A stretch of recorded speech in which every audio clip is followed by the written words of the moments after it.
Bueno, jóvenes, el día de hoy vamos a ver un tema, bueno, es un tema cortito, pero no deja de ser importante en cuanto a la evaluación de un paciente cardiópata, como es el examen del cuello. Muy seguido pues, nos olvidamos de explorar esto y generalmente a lo único que nos dedicamos es a buscar si existe una pletura yugular. Cuando, como ven aquí, realmente hay más puntos los que tenemos que evaluar. Entonces, en un examen del cuello lo que nos interesa estudiar es arterias, venas, glándula tiroides, o bien si existe desplazamiento y movimiento de laringe y tráquea.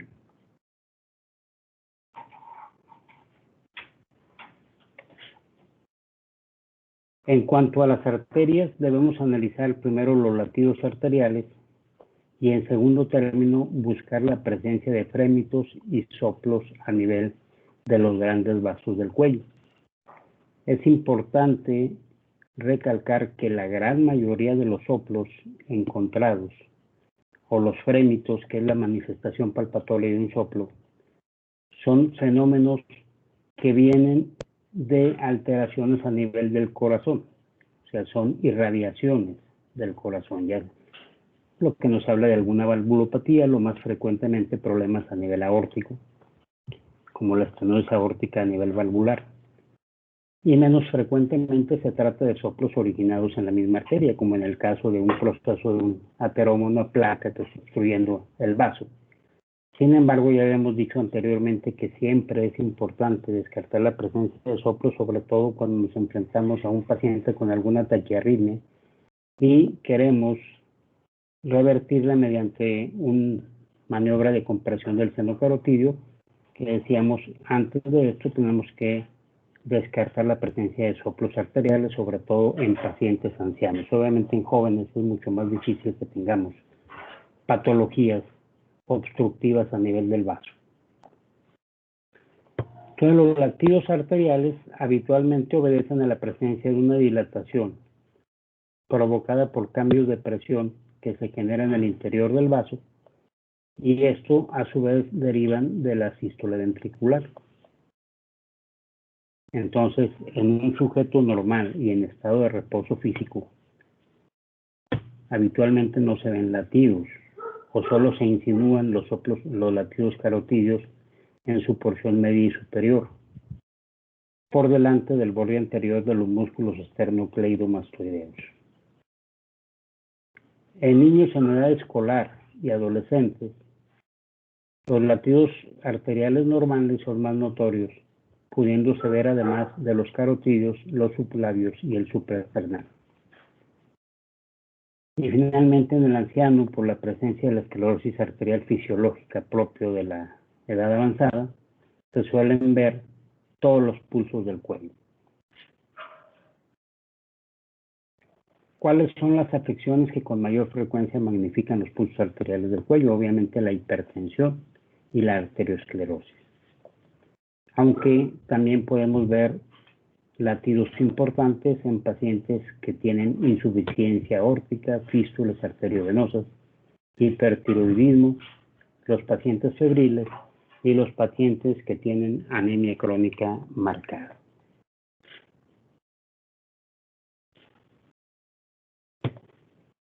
Sabemos que en el hipertiroidismo intenso, así como en el conducto arterioso persistente, las carótidas van a tener un latido muy pronunciado en su porción superior o profunda, generando un levantamiento del músculo esternocleidomastoideo de manera llamativa. A esto se le conoce como danza o baile arterial.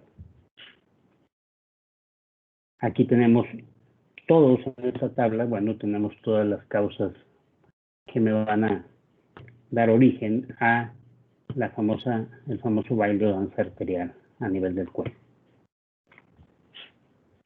Decíamos, los frémitos es la manifestación palpatoria de un soplo. Entonces, además de los latidos, bueno, hay que buscar la presencia de frémitos, hay que palpar y hay que auscultar para buscar soplos.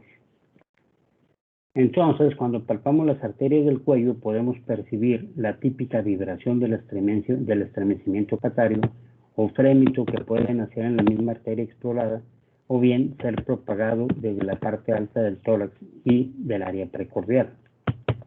Lo más común o lo más frecuente es lo segundo, que sea una propagación de fenómenos que se están generando a nivel del área precordial.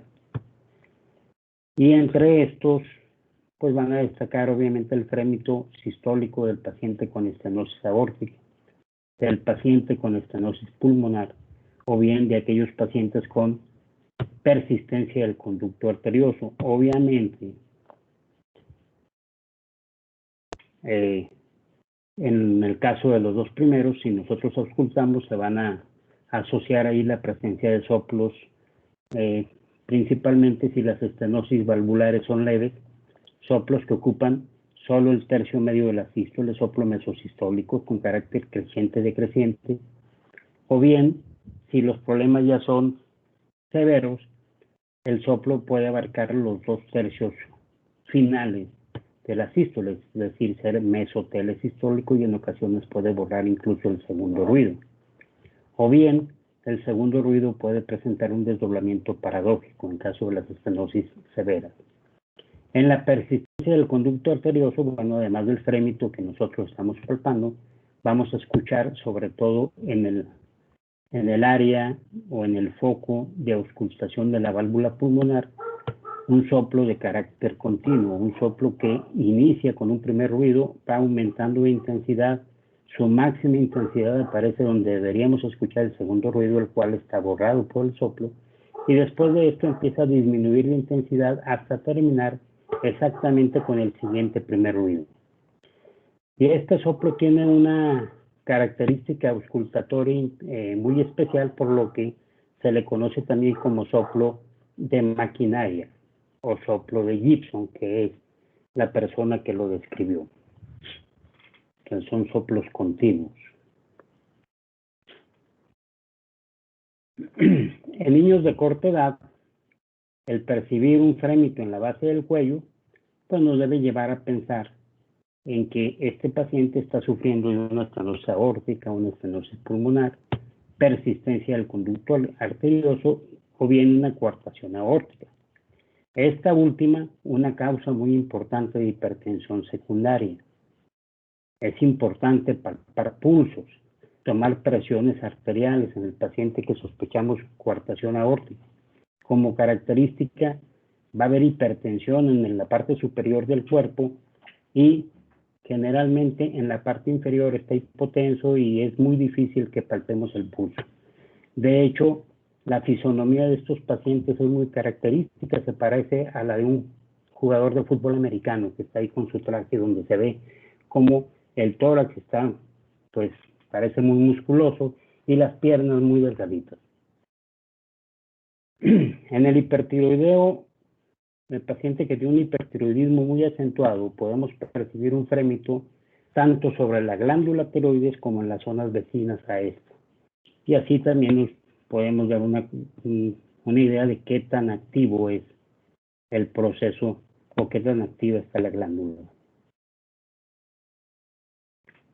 Y entre los frémitos que nacen en las propias arterias del cuello, obviamente el más común es el que se origina por una obstrucción carotidia parcial generado por una placa de ateroma. Entonces decimos, siempre es importante cuando queremos hacer maniobras de compresión del seno carotidio, auscultar para descartar que existan estas placas de ateroma y la posibilidad de que al estar comprimiendo vayamos a desprender a una de ellas y hacer un embolismo ahí, un proceso embólico cerebral. En cuanto a las venas, es importante valorar tanto sus latidos o pulsaciones como su grado de turgencia o represión. En términos generales, sabemos que el pulso venoso nos va a aportar información acerca de la participación que tiene la aurícula derecha en la dinámica del ciclo cardíaco. Entonces, la actividad auricular va a transmitir a las venas situadas en su inmediata densidad una serie de ondas que se exteriorizan como forma de latidos. Y básicamente, a la exploración nosotros podemos encontrar 4 ondas principales. Generalmente, esto nosotros lo podemos explorar mejor en el área crítica cuando tenemos a un paciente invadido que le pusimos un catéter de flotación o catéter de Swan-Ganz. Entonces ahí podemos ver muy bien las ondas, las diferentes ondas. Pero por clínica, básicamente son estas 4 ondas las que vamos a ver. Las primeras 2, la onda A y la onda V, me hablan de fenómenos auriculares. Y obviamente las conocemos así como onda A y onda B. En cambio, las otras 2, que son la onda X y la onda Y, que también conocemos como senos X y senos Y, nos hablan más de fenómenos que se están generando a nivel ventricular. La onda A me indica cómo se está llevando el proceso de contracción auricular. La onda B, llenado ventricular. El seno X, contracción ventricular. Y el seno Y, llenado ventricular. Dependiendo de la patología que dé o que genere alteraciones en la formación de estas ondas, pues va a haber o va a ser la onda que se va a ver alterada, propiamente dicho. Entonces, en condiciones patológicas, ¿cuáles son las diferentes o las alteraciones en las ondas más frecuentemente encontradas a nivel del pulso venoso? Podemos ver ondas A gigantes, desaparición de ondas A, la presencia de ondas A múltiples, o bien la generación de un pulso venoso positivo, es decir, ondas B gigantes. Menos frecuentemente podemos ver alteraciones en los senos, sobre todo la pérdida del seno Y. Por ejemplo, en pacientes con pericarditis constrictiva, con miocardiopatía restrictiva. Ahí, básicamente, o en taponamiento cardíaco, se ven alterados sobre todo los senos. Entonces, en cuanto a las ondas A gigantes, ¿cuál es el mecanismo más importante de producción? Bueno, esto me traduce una contracción habitualmente de la aurícula contra válvulas auriculoventriculares cerradas. Entonces se contrae la aurícula, está todavía cerrada, no termina de expulsar el ventrículo su contenido, por lo tanto las válvulas auriculoventriculares van a estar cerradas y la sangre retorna bruscamente hacia el cuello, hacia los vasos del cuello, y lo vamos a ver como esta onda gigante. ¿En qué situaciones podemos ver esto? Obviamente cuando un paciente tiene una disociación auriculoventricular, por ejemplo, si esta onda gigante se asocia a una bradicardia intensa, frecuencias cardíacas de 30 a 40 por minuto, por ejemplo, podemos pensar que estos pacientes tienen un bloqueo auriculoventricular completo, tiene una disociación AB por bloqueo, pero en este caso las aurículas tienen una frecuencia mayor que los ventrículos. Si tomamos el electrocardiograma, vamos a ver más ondas P que complejos QRS. Si el paciente tiene ondas gigantes y tiene taquicardia, y estas ondas gigantes son ocasionales, entonces pensaremos seguramente en que este paciente está presentando una taquicardia ventricular. Es una disociación AB por interferencia, así se llama esto. ¿Qué quiere decir?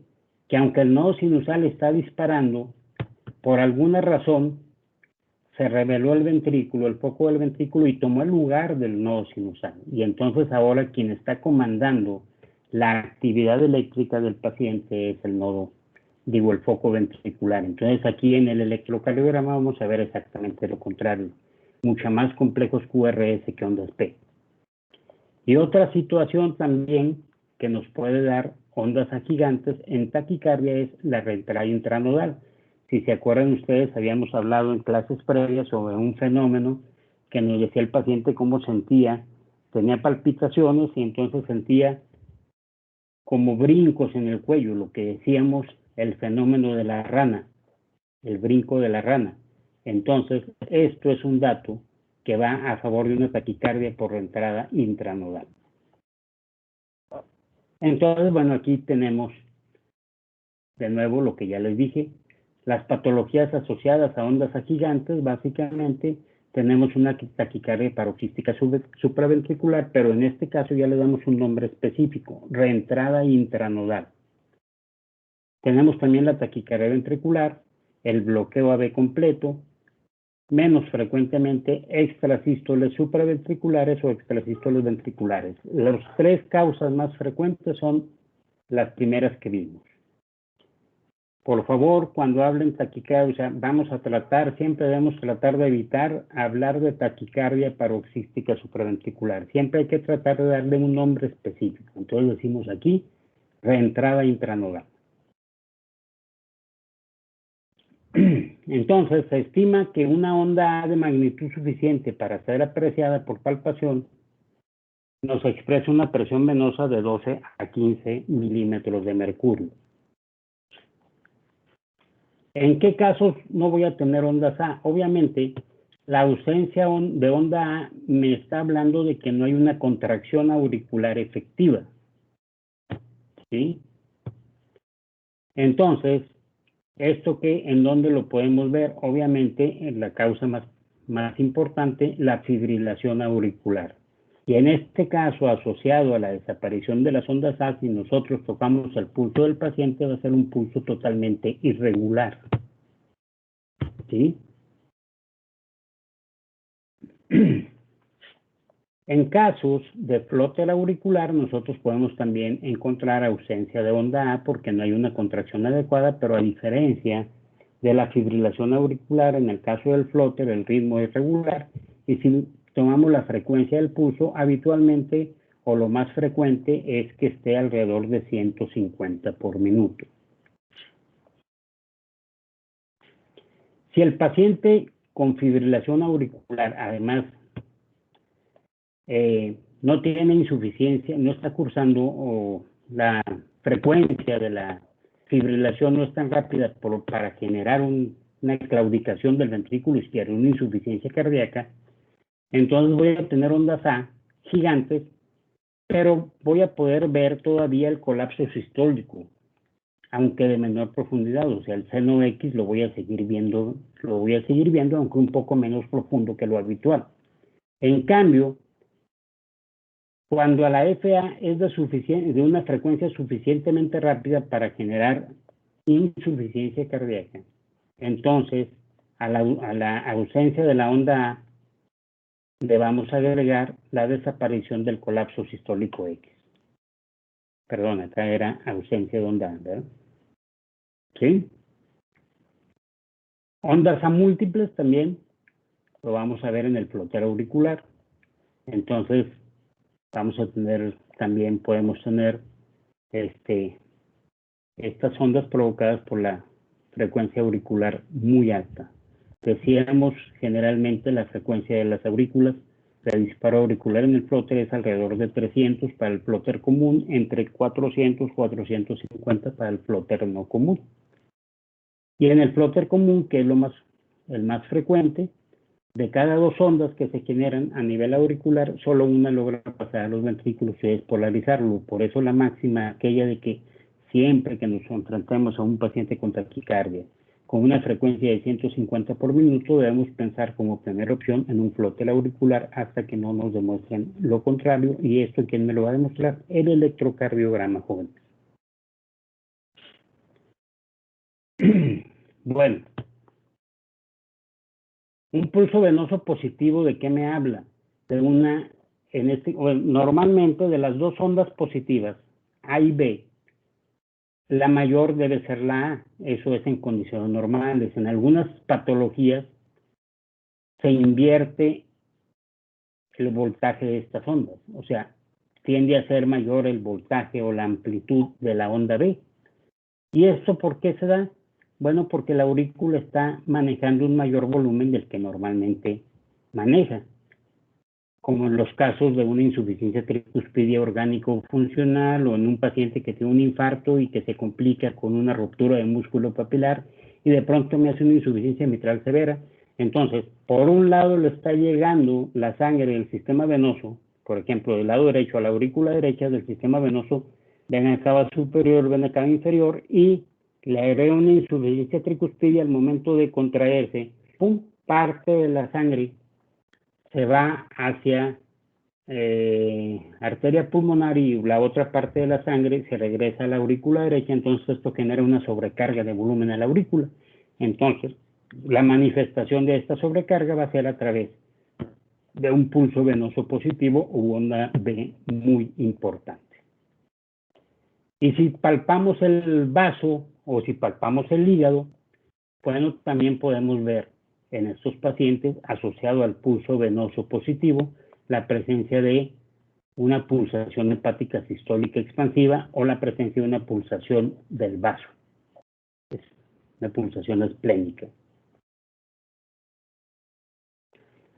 Otros pulsos que podemos encontrar, bueno, por ejemplo, cuando hay una igualdad en la profundidad del colapso sistólico X y el diastólico Y, en el caso de pericarditis constrictiva y en la comunicación interauricular severa, que dan una imagen en forma de M o en forma de W. ¿Sí? También un descenso abrupto del valle diastólico Y en las pericarditis constrictivas y un descenso muy lento de este último en la estenosis tricuspidia. ¿Qué otra situación me puede dar un pulso venoso en forma de M o de W? El infarto del ventrículo derecho.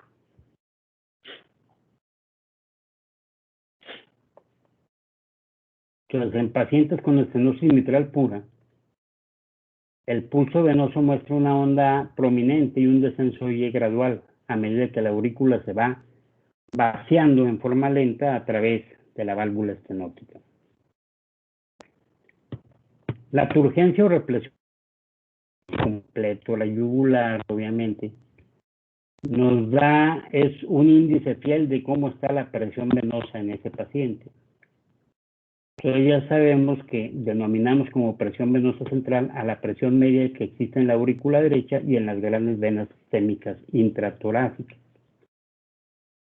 Habitualmente nosotros medimos la PVC obviamente a través de catéteres que introducimos a la vena cava superior del paciente y a través de eso estamos evaluando la PVC en centímetros de agua y a través de ciertas fórmulas las convertimos en milímetros de mercurio.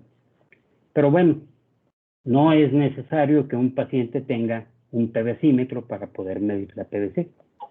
Como vemos aquí, bueno, la presión venosa central se valora estimando la altura en centímetros que en determinada posición tiene la columna venosa en su interior y transfiriendo los centímetros de longitud a centímetros de presión. Entonces ponemos al paciente recostado 45 grados centígrados y lo único que tenemos que hacer es tomar dos reglas.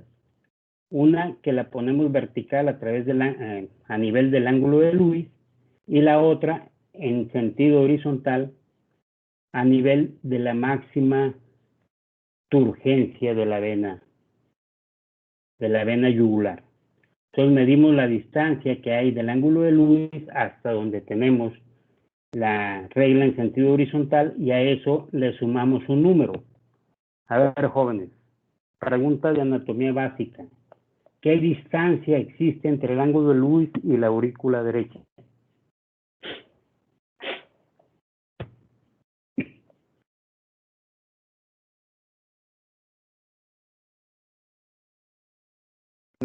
No eran 6 centímetros, doctor.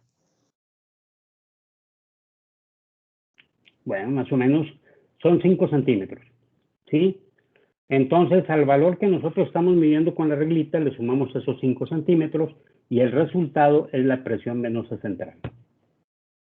En un sujeto sano, como se supone que somos todos nosotros, los valores normales de la presión venosa central oscilan entre 2 y 8 centímetros de agua.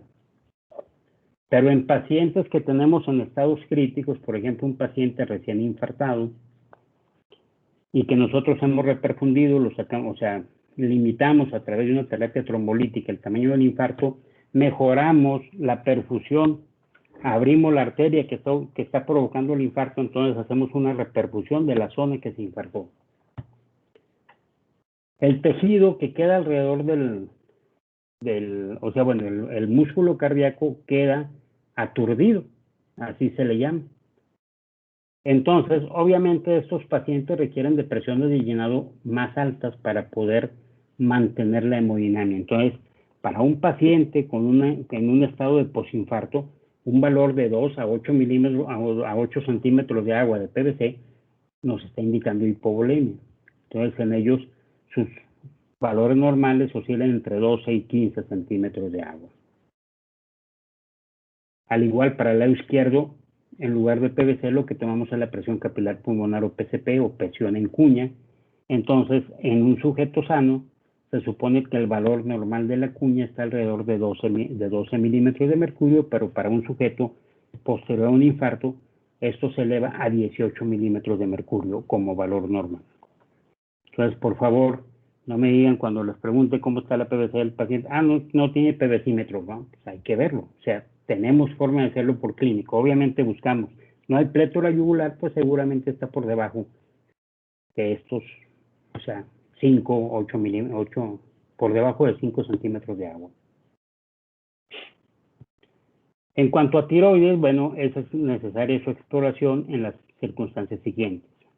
En pacientes con insuficiencia cardíaca con piel caliente, mirada fija y brillante, pérdida de peso, diarrea o nerviosismo exagerado. Esto es, pacientes con insuficiencia cardíaca de alto gasto. En pacientes con insuficiencia cardíaca con velocidad circulatoria aumentada, pacientes con fibrilación auricular paroxística sin causa aparente, fibrilación auricular con respuesta ventricular rápida que no responde a la digital, y el edema rebelde a los diuréticos y que no genera godete o el signo de la fobia. Todos estos son datos que me deben hacer sospechar que el problema subyacente a esto es una alteración en la función de la glándula tiroidea. Y bueno, en cuanto a movimientos de la laringe y tráquea, aun cuando en el momento actual es raro ver desplazamientos traqueales ocasionados por aneurismas del callado aórtico de origen luético, de vez en cuando se le observan algunos de tipo arteriosclerótico o en pseudoaneurismas por disección aórtica que sobreviven años después del episodio inicial, que es muy raro. Generalmente la disección es una urgencia quirúrgica. Si no operamos al paciente, el paciente se nos muere en cuestión de algunas horas. Bueno, jóvenes, ¿alguna pregunta?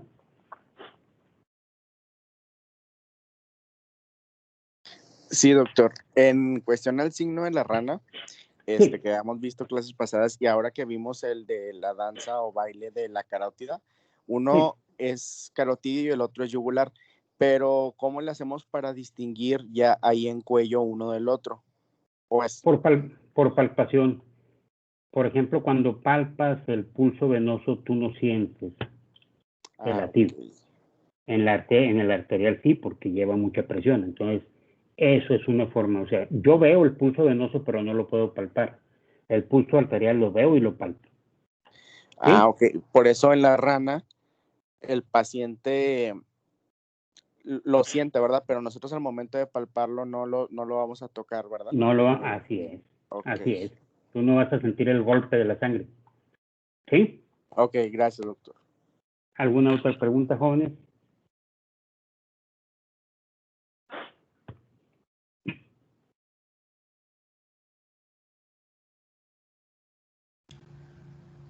Creo que no, doctor. ¿No? Bueno. Creo que no. Pero si no hay ninguna pregunta, jóvenes, esto es todo por hoy. Y primero Dios, nos vemos mañana con lo que es, bueno, ahora sí, una parte ya más en relación al corazón, la exploración de tórax. Inspección, palpación, percusión, auscultación. Aquí sí tenemos que utilizar todos, ¿sí? Aunque la percusión se dice que ya con el advenimiento de la radiografía ya no es tan importante, pero todavía nos sirve en algunos casos muy especiales. ¿Hecho? Entonces nos vemos mañana si Dios quiere, jóvenes. Muchas gracias. Gracias, doctora. Gracias, doctor. Hasta mañana. Gracias, doctor. Hasta mañana, doctor. Muchas gracias. Hasta mañana. Que estén bien. Igualmente, que esté bien.